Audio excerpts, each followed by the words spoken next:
המעלות.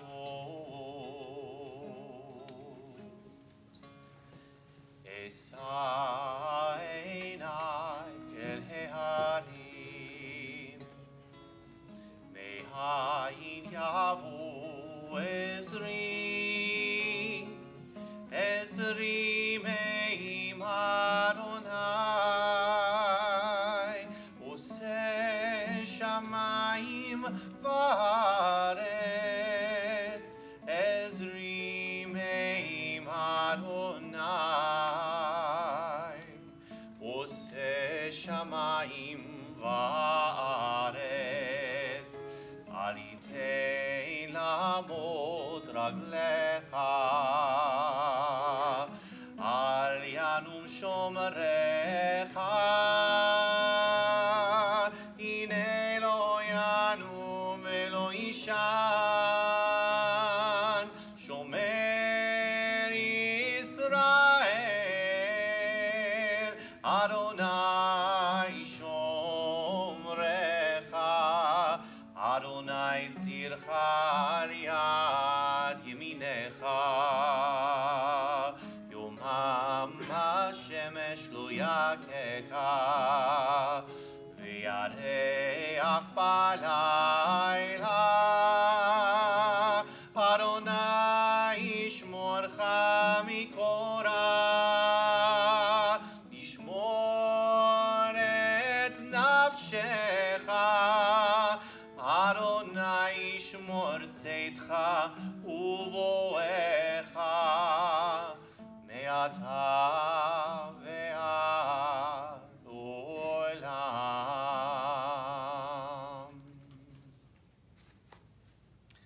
A song for ascending, for those who ascend, and for those who raise each other up. I lift my eyes to the hills. Where will my help come from?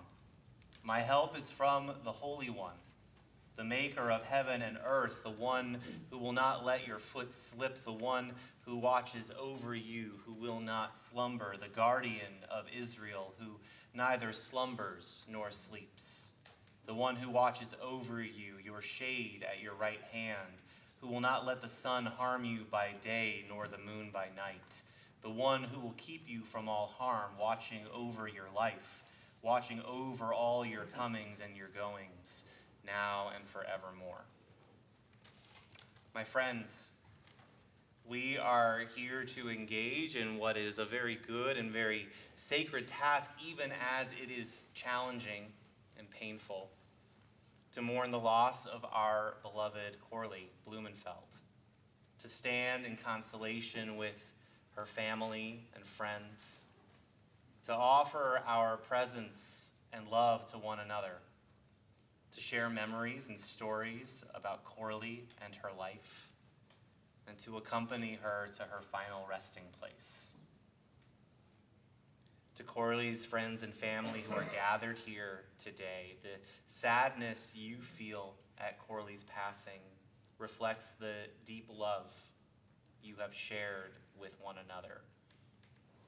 This is an occasion where all kinds of memories and emotions are going to flow back and forth. This will happen through the coming weeks and months, and maybe the same, where laughter and sorrow may intermix, sometimes in the very same moment, as we remember Corlie and everything that she was in life. And that's how it's supposed to be today and in the days ahead, for us to be filled with sadness at Corlie's passing and to be comforted by being here with one another, remembering how she influenced and still influences our lives, to feel her love shining through every single person whose life she touched. At this time of grief and memory, we offer psalms and prayers that bring us the ever-new message of God's nearness, thus linking Corlie's life with the millennia-old tradition of the people of Israel and with the eternity of God.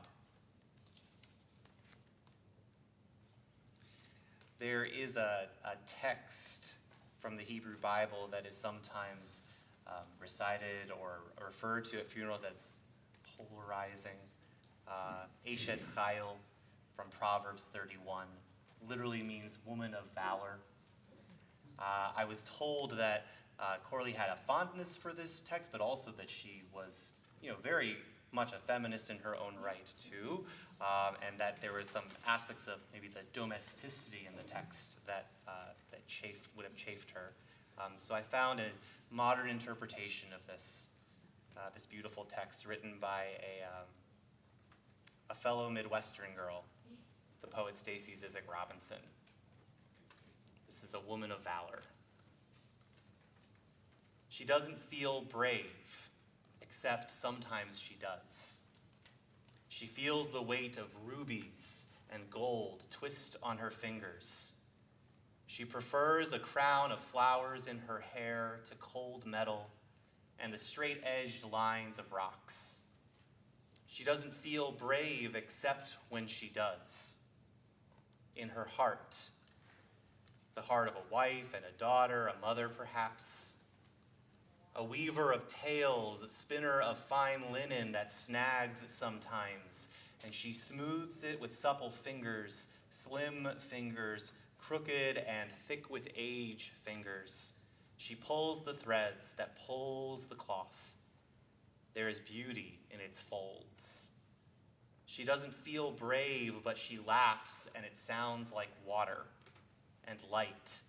And she knows goodness and sometimes pain, and the law of kindness is on her tongue. She doesn't feel strong, but she rises when she falls, because there are bills to pay, and dinner to fix, and papers to grade and sometimes write. There are knees to bandage and meetings to endure, and the clock just keeps ticking. And there are friends to love, and family to love, and self to love. Yes, self to love sometimes. She rises exhausted. She rises in joy. She rises trembling. She rises fearless. She rises bruised. She rises alone. She rises lonely. She rises. She knows nothing of valor or the value of rubies. She rises and does not feel strong, but sometimes she knows the blessings and a stumbling bit of grace.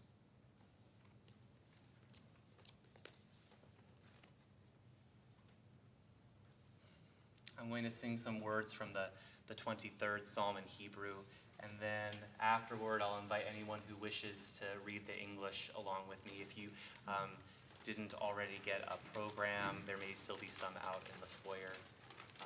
This is among the psalms that I sang to Corlie the last time I saw her.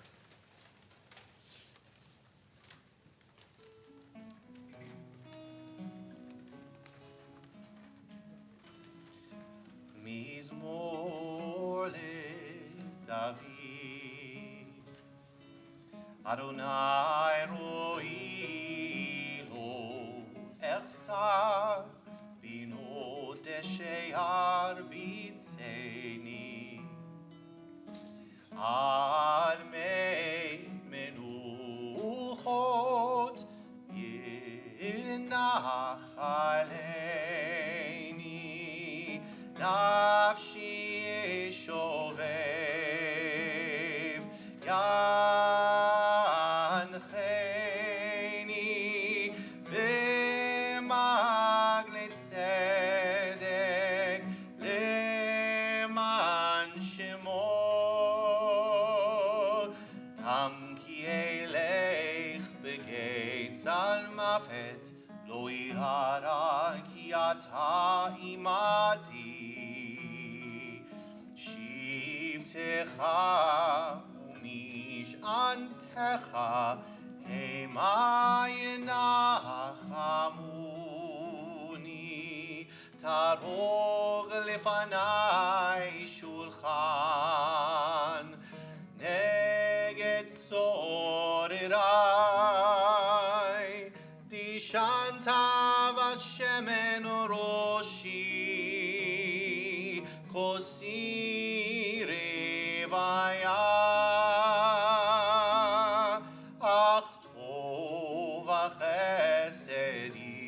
ירדפוני כל ימי חיי, ושבתי בבית אדוני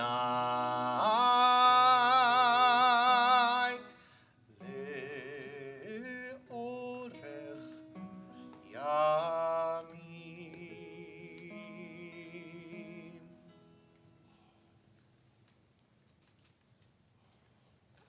Anyone who wishes is welcome to read the English with me at the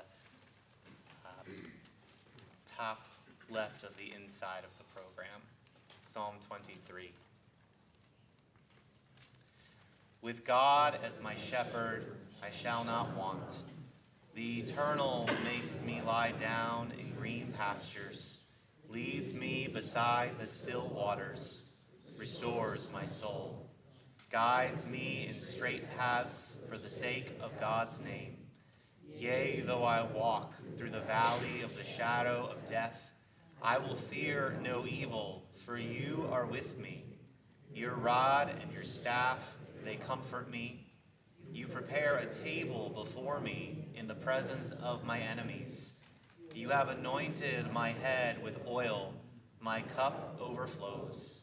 Surely goodness and mercy shall follow me all the days of my life, and I shall dwell in the house of the Eternal forever.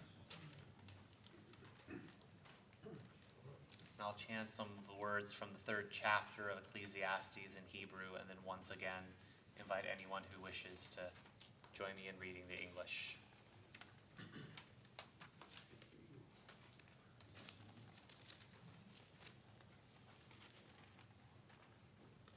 לכל זמן ועת לכל חפץ תחת השמיים, עת ללדת ועת למות, עת לטעת ועת לעקור נטוע, עת להרוג ועת לרפוא, עת לפרוץ ועת לבנות, עת לבכות ועת לשחוק, עת ספוד ועת רקוד, עת להשליך אבנים ועת כנוס אבנים, עת לחבוק ועת לרחוק מחבק, עת לבקש ועת לאבד, עת לשמור ועת להשליך, עת לקרוע ועת לתפור, עת לחשוד ועת לדבר.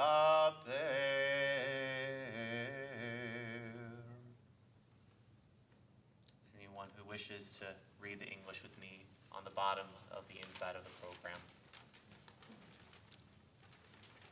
To everything there is a season, and a time for every purpose under heaven, a time to be born and a time to die, a time to plant, a time to harvest, a time to tear down, a time to build up, a time to weep, a time to laugh, a time to grieve, a time to dance, a time to embrace, a time to stand alone, a time to seek, a time to lose, a time to hold on, and a time to let go, a time to rend, a time to mend, a time to keep silence, and a time to speak.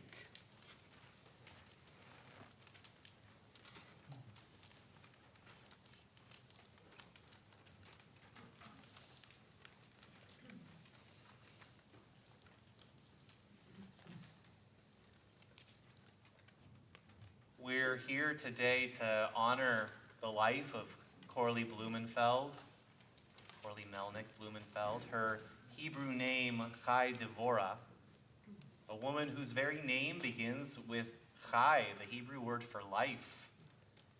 What a life Corlie lived.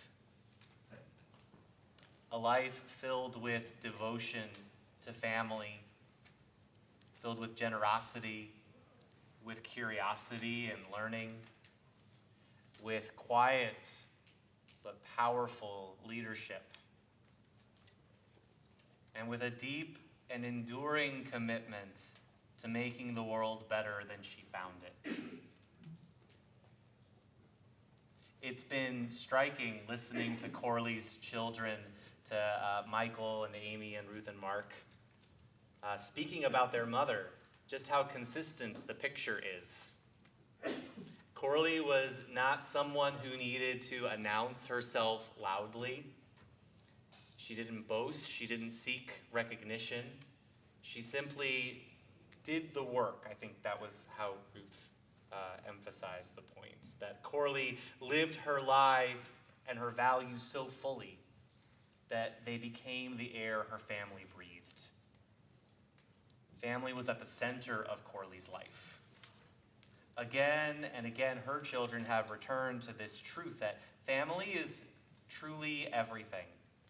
And not just immediate family, but the cousins and extended relatives and generations connected across time and distance. These relationships are essential. They are to be nurtured, maintained, repaired when necessary, and always, always cherished.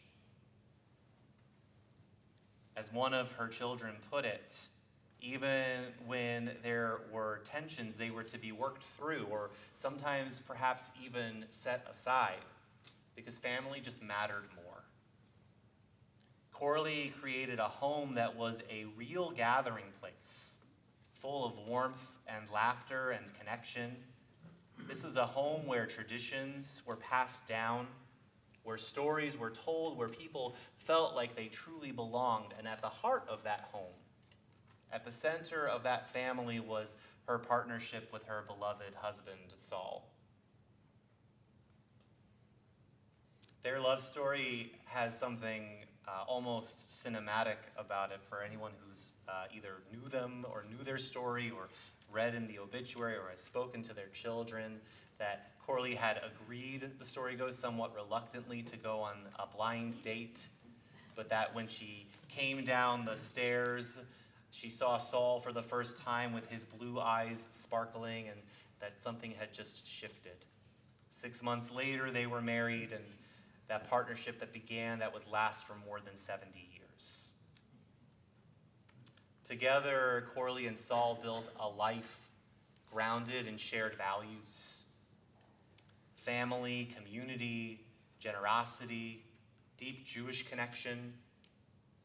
They raised their children, created a home filled with love and laughter, and they modeled what it means to be partners in the truest sense, supporting one another, growing together, and holding tightly to what matters most. In every story you might listen to about Corlie and Saul, you could sense the deep bond between them, as it could be seen also by anyone who saw them together for like half a second. A relationship built not only on love, but on mutual respect, humor, and enduring commitment. Two peas in a pod, as they were described to me. And even after Saul's passing a couple of years ago, that love remained a living presence in Corlie's life, in her memories, in her family, in the world that they had created together. Corlie's devotion to family also manifested powerfully in her role as grandmother and eventually great-grandmother. She was the one who would always show up again and again and again. The big events, the small ones, the recitals, the sports games, the concerts. Corlie was there, cheering people on, beaming with pride. I'm told that at sports games, her enthusiasm sometimes exceeded her full understanding of the finer points of the game. But nothing could ever get in the way of Corlie supporting her family, a family she loved, a family she was invested in, and especially for her children, grandchildren, and great-grandchildren, a family for whom she also had important lessons to teach and pass along. Corlie believed deeply in learning, not just as a profession, but as a true calling, as something that all of us should be doing every day of our lives. As a classroom teacher, Corlie nurtured curiosity and confidence in her students. She would always make sure to bring humor into the classroom. She understood that learning is not just about information, but it's about relationships, joy, human connection. Her love of learning didn't stop at school. And not just with academics, she was also a deep lover of music. She made sure that her children and later her grandchildren also all had music in their lives. I'm told that piano lessons were not optional for anybody. For Corlie, music was part of being human, part of being a soul in the world. And so she taught piano to her grandchildren herself, passing on not just a skill, but lessons about discipline and appreciation of beauty and the ways that music can connect us to our history and our traditions. Music for Corlie was a thread connecting generations. She would play Yiddish songs and classical pieces, all kinds of melodies that carried memory and identity. And it seems to me that this was also one of the ways that she lived her Judaism. If not in ritual, then in culture and in feeling and in sound.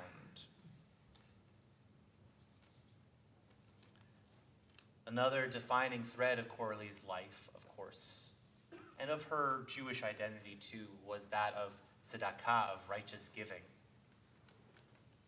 Her children described something to me that I found rather striking, which was this steady stream of small donations that she was insistent upon.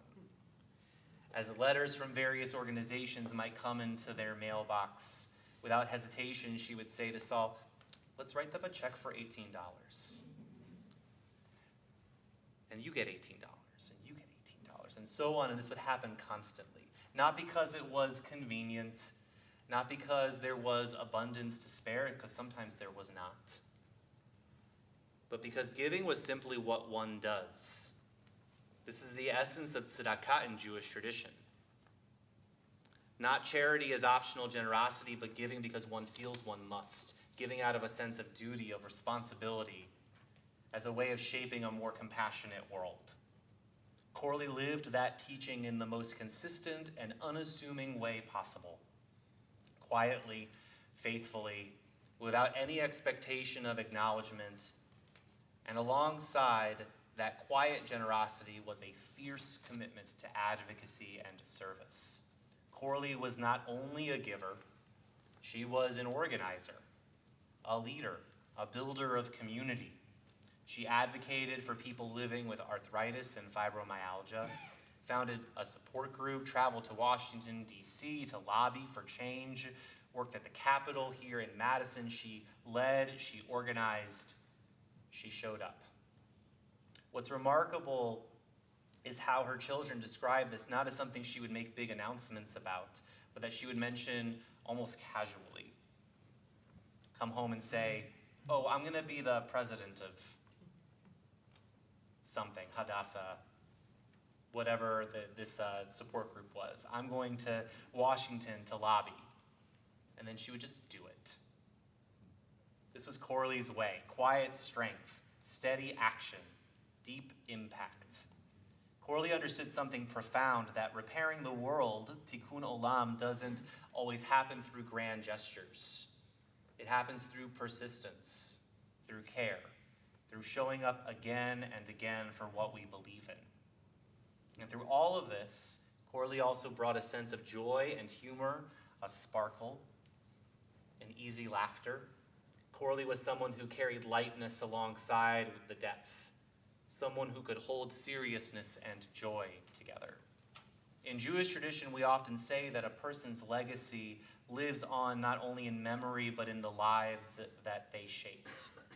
Corlie's legacy lives on in her children who carry forward her devotion to family, in her grandchildren who carry forward her love of learning, of music, of showing up for one another, in the many students she taught who carry forward her belief and curiosity, in the communities she strengthened, the causes she advanced, the countless small acts of generosity that rippled outward in ways we may never fully know. Chai Devora, Corlie, Cora, Lee, then Corlie, lived a life rooted in love, a life guided by responsibility, a life committed to learning, to giving, to repairing the world. May Corlie's memory be for a blessing, and may the love she gave, the values she lived, and the world she helped to shape continue to live on in all of us. Ken Yehi Ratzon, may it be God's will. I want to invite up some of Corlie's children and grandchildren to offer their own remembrances. We'll start with her son, Mark.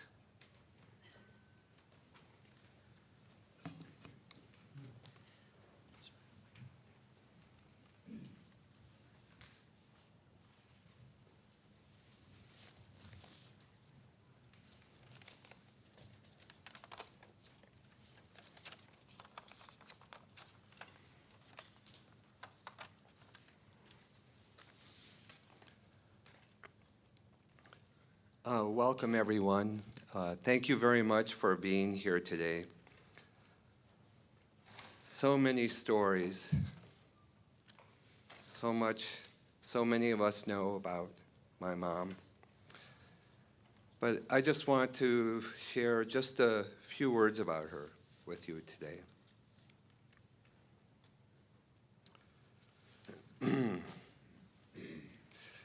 I often think of her as my young mom, pretty, trim, and energetic.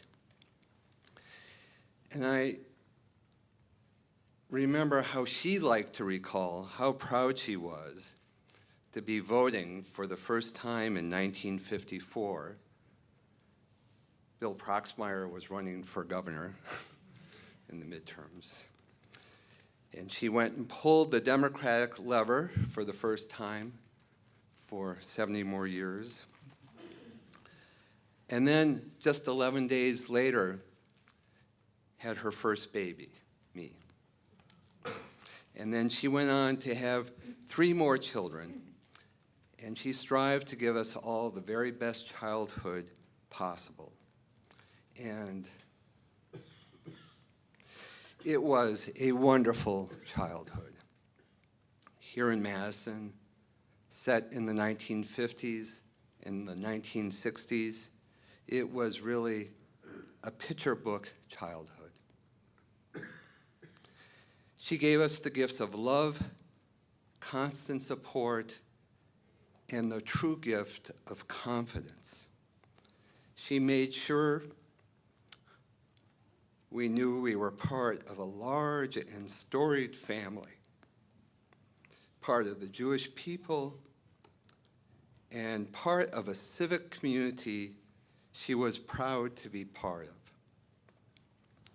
And at every opportunity, she taught us that helping others was a necessary part of having a meaningful and connected life.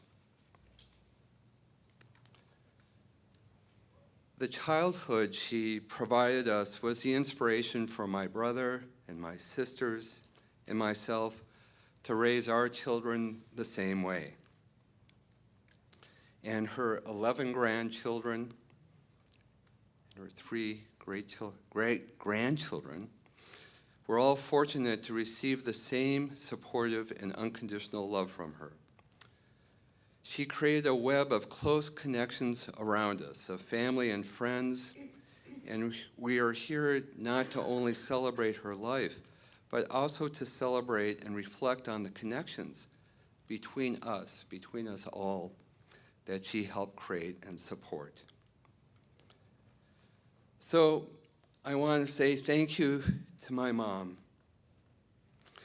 And I want her to know that her life's activity will be reflected in the love and care between all of us. I also want to express my heartfelt thanks to my brother Michael and my sisters Ruth and Amy for the tremendous care they provided to my mom in her last years. They did all they could to make her comfortable, safe, and happy. And I also want to thank the grandchildren who all spent time with Bubby. Nothing made her happier than your visits, calls, and FaceTimes. And to her tremendous caregiver team, Wilma, Salome, and Jackie, and the nurses from hospice who took such care of her at the end. Thank you.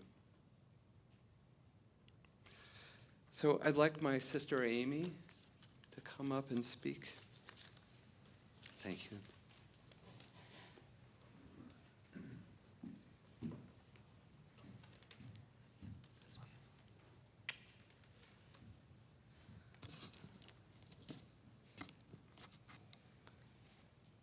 I want to start with something my mom said often, and it's something she didn't just say, she truly lived. Shoot for the stars. That was her message to all of us, her children, her grandchildren, and her students. She believed in us before we believed in ourselves, and if you knew her, you felt that. I was the youngest of four, and my mom and I were very close. All of us have such incredible memories of her, and while we each have experienced her in different ways, there is a common thread. Her infinite love and kindness, her loyalty to her family, her friends, and her community, and her deep, deep passion for life. My mother was the fun one. She was the one who said yes to adventure, to possibility, and to everything she wanted us to experience. One of my earliest memories of my mom was standing with her in line to vote. I must have been about 3 years old, holding onto her hand while she tried to explain to me the importance of voting. But I had one concern. She had promised me a chocolate donut first. Somewhere between democracy and civic duty, she forgot the donut. That's probably why I remember this story. But that was my first lesson in our family. Showing up mattered. That belief shaped everything about her. She was the daughter of Russian and Polish immigrants who loved this country deeply and believed that education was the way forward, that each generation should do better than the one before. Her mother, barely 5 feet tall, was nicknamed the General. And it was because she was there for everyone, and she made sure things happened. And her father, Frank, he was kind, he was scholarly, and deeply devoted to people. She grew up in the Greenbush neighborhood, surrounded by immigrants, in a home that was always full. Family, friends, and often strangers. People who needed a meal, a place to sleep, or someone to help them get back up.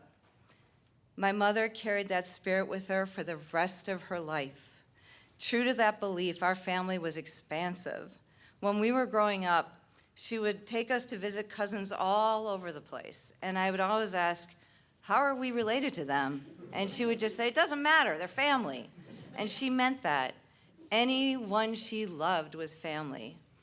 That included our Israeli exchange student, Asaf Hadassi, who somewhat by accident ended up living with us for a year when my sister and I were in high school. My mom didn't miss a beat. He became her son, and his family became our family, and they have remained our family ever since.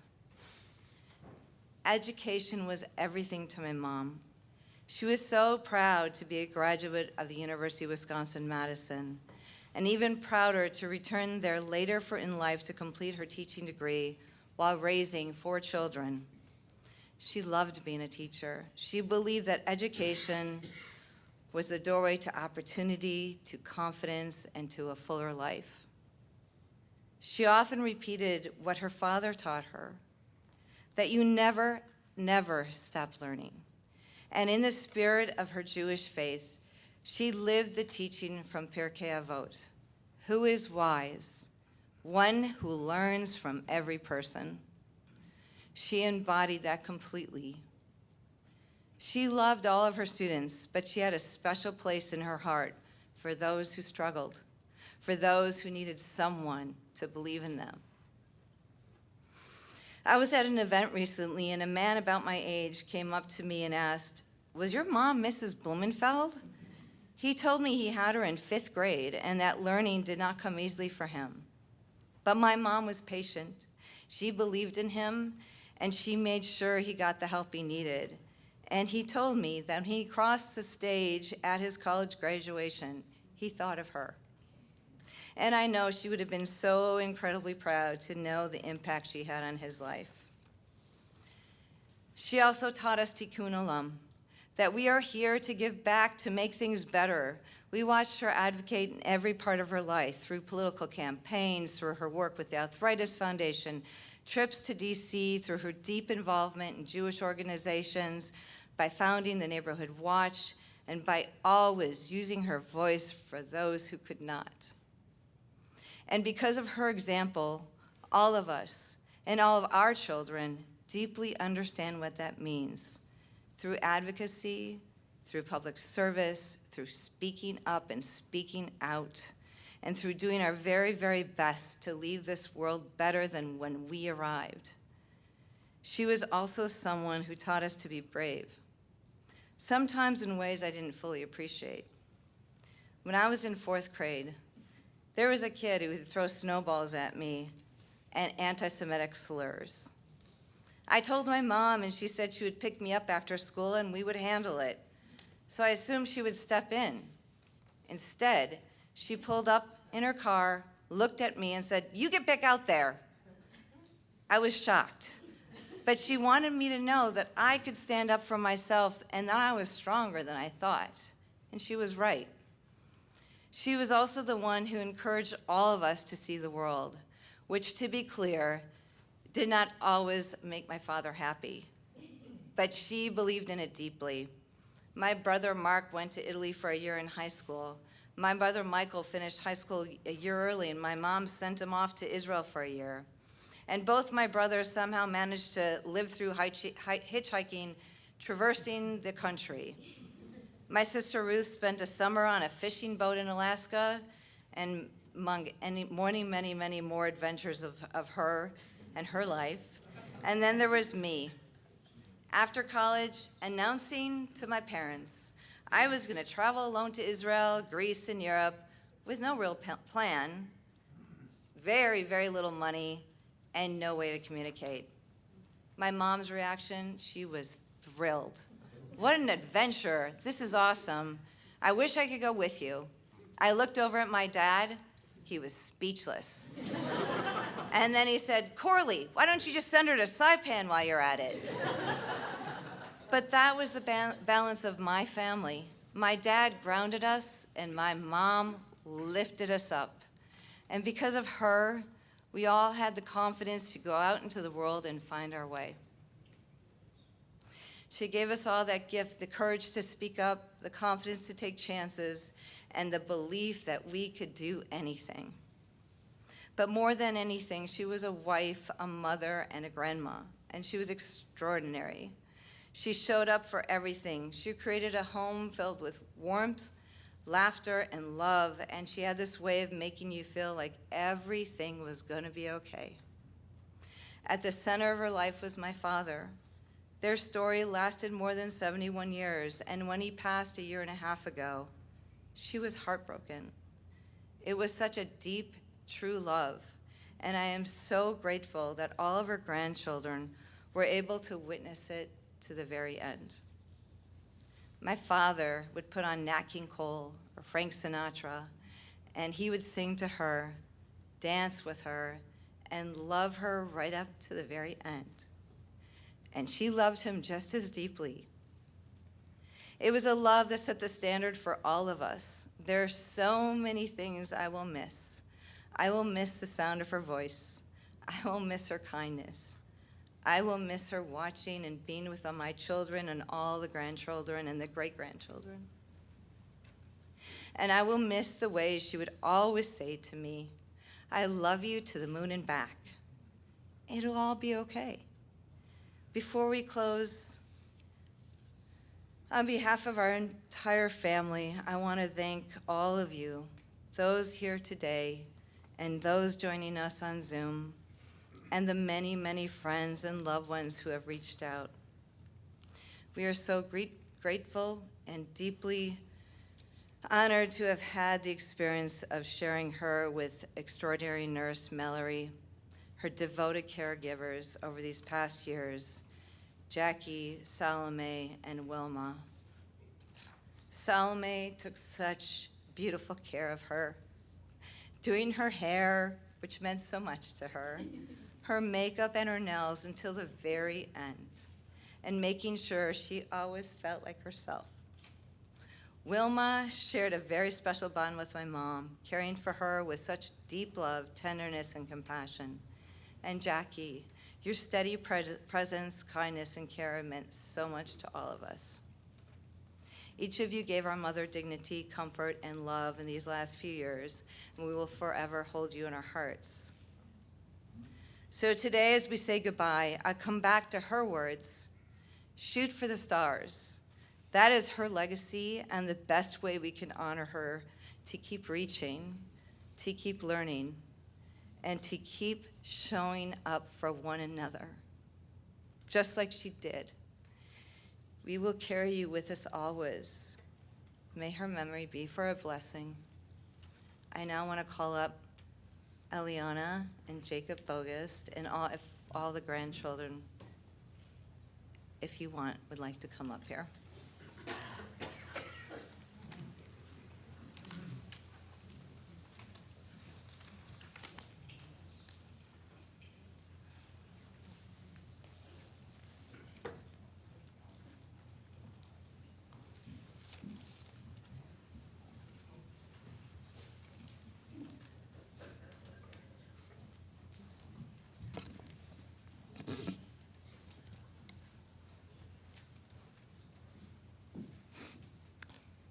Thank you to everyone for being here and remembering Corlie with us. As her grandchildren, she was our bubby, aka the best bubby in the world.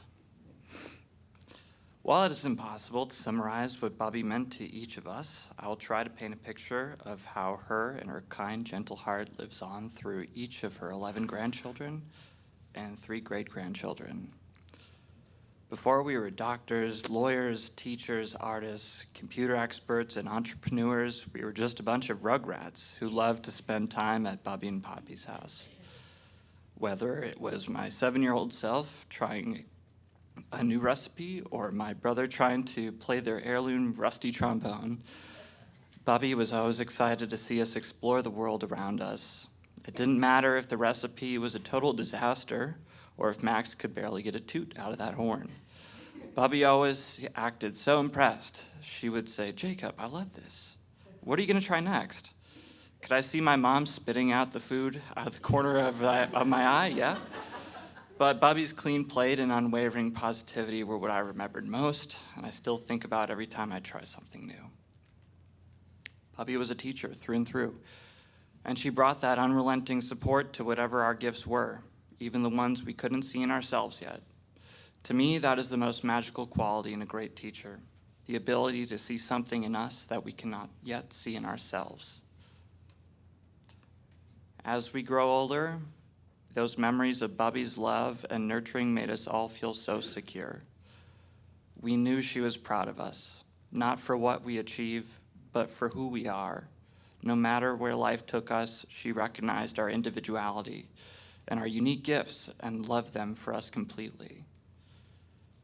It wasn't just how she supported our growth and identity, but also how she instilled in us honest and enduring values that drive the decisions we make every day. Bubby made sure we understood what it meant to be Jewish, why it is something to be proud of, and how to carry that cultural identity into our everyday lives. Now, we are heartbroken to be standing here today. There is no way around that. But we are also the luckiest grandchildren in the world because we got her, the best Bubby in the world. I want to close with the Hebrew phrase, Lador Vador, which means from generation to generation. Bubby, you are the reason this generation is who we are, and we will make sure that the next one knows who you are and carry that same love and compassion you gave us and that made us feel so special. Now, I believe my sister Ellie wants to share a reflection about Bubby.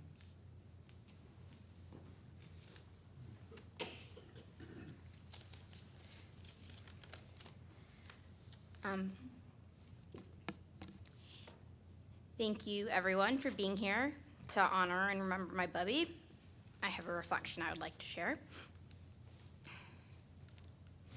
I remember sitting on Bubby and Poppy's couch in their basement as Bubby piled National Geographic magazines in front of me. She would point out her favorites, flip through them with me. The pile grew and grew as she kept remembering each one from her extensive collection, her eyes lighting up as we talked about them. It wasn't just because she loved them, it was because she was excited about my curiosity and joy.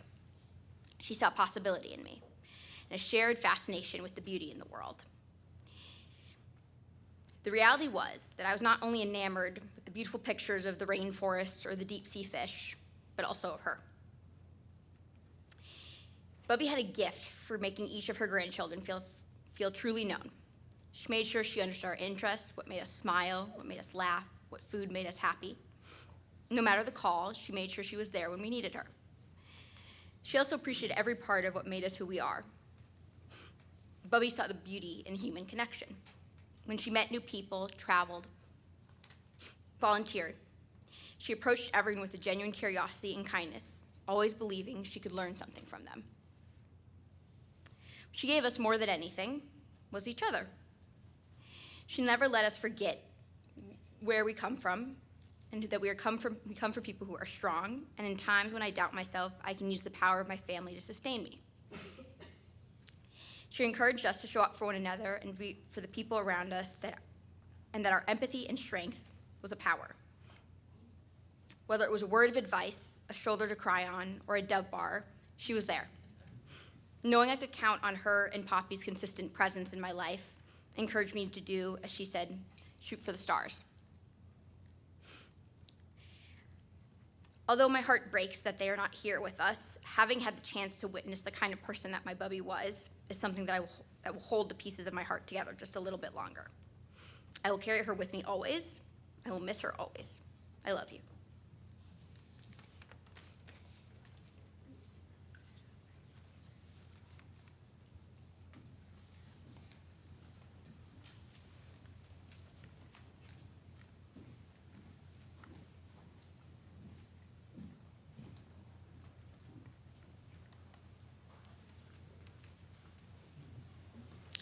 We'll take some beautiful reflections from everyone. We'll take just a few moments for our own quiet, personal reflections.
before about Corlie's fondness for the jazz singers, for Nat King Cole and Sinatra. Something in me kind of had sensed that about her, because this was one of the other songs that I sang for her the last time I saw her. I'll be seeing you in all the old familiar places that this heart of mine embraces all day through. In the small cafe, the park across the way, the children's carousel, the chestnut tree, the wishing well. I'll be seeing you in every lovely summer's day, in everything that's bright and gay. I'll always think of you that way. I'll find you in the morning sun, and when the night is new, I'll be looking at the moon, but I'll be seeing you. I'll find you in the morning sun, and when the night is new, I'll be looking at the moon, but I'll be seeing you.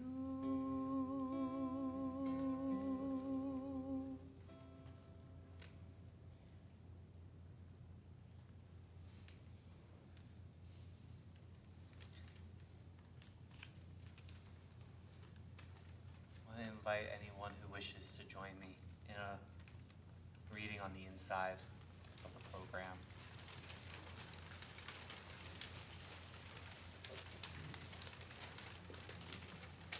A time for remembrance.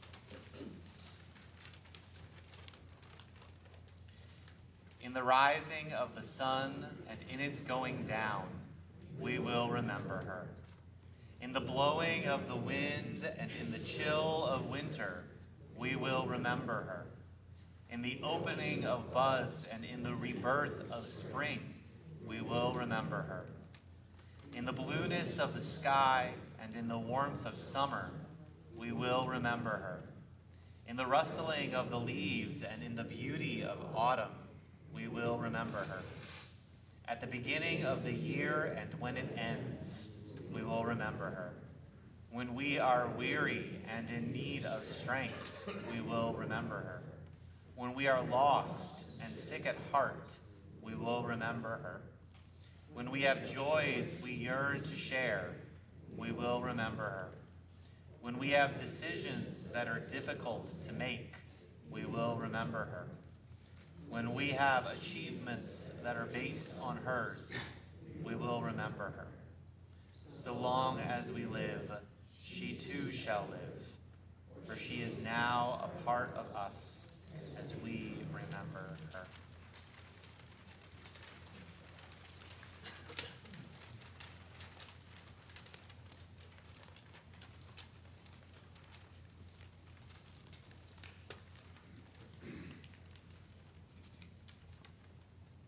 In a moment, I'll ask everyone who's able to rise for a memorial prayer, which will mark the conclusion of this part of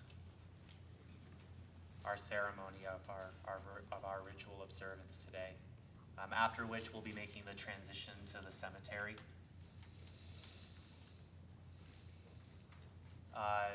Following the committal and burial of taking Corlie to her final resting place, people will be invited to return here to this space for a meal of condolence. For anyone who wants to stay here for that and not go to the cemetery, that's also a welcome decision. You know best what you need and what your heart needs in this moment. And then this evening, there will be a Shiva Minyan at Amy's home. I don't I can offer people the address. That's, and I'll say this again later on as well, but that's at 6203 South Highlands Avenue. And anyone that has trouble figuring out where they're going to be going, either for the burial or for the Shiva this evening, you can speak with myself or any one of Corlie's children, or with our friends at Crest Funeral Services. And now I want to invite those who are able to rise in body, in spirit. I'll offer memorial prayer in Hebrew and in English.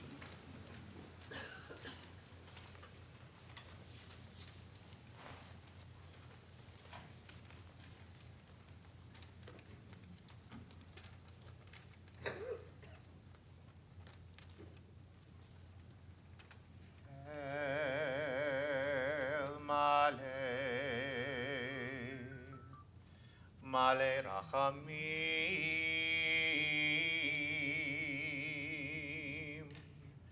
amatei menucha nichona, tachat kanfei hashechina, im giroshim uteorim, kezoar amazirim, het nishmat chai devora bat Zipporah ve'Ephraim, she'alcha le'olama, barachamim yasireh beseder kenafav le'olamim, ve'itzror bitzror ha'chaim et nishmata, Adonai hu nachalata, v'tanuach b'shalom al mishkava, v'nomar amen. O God, full of compassion, eternal Spirit of the universe, grant perfect rest in your sheltering presence, along with all the righteous and holy ones, to Corlie Blumenfeld, our loved one, who has entered eternity. O God of mercy, let her find refuge forever in the shadow of your wings, and let her soul be bound up in the bond of everlasting life. God is her inheritance. May she rest in peace. And let us say, Amen. Invite people from Crest and pallbearers can come forward as well. After Corlie's left the space, we'll allow for the family to leave first so that they can make their way to the cemetery. And we'll be there with one another.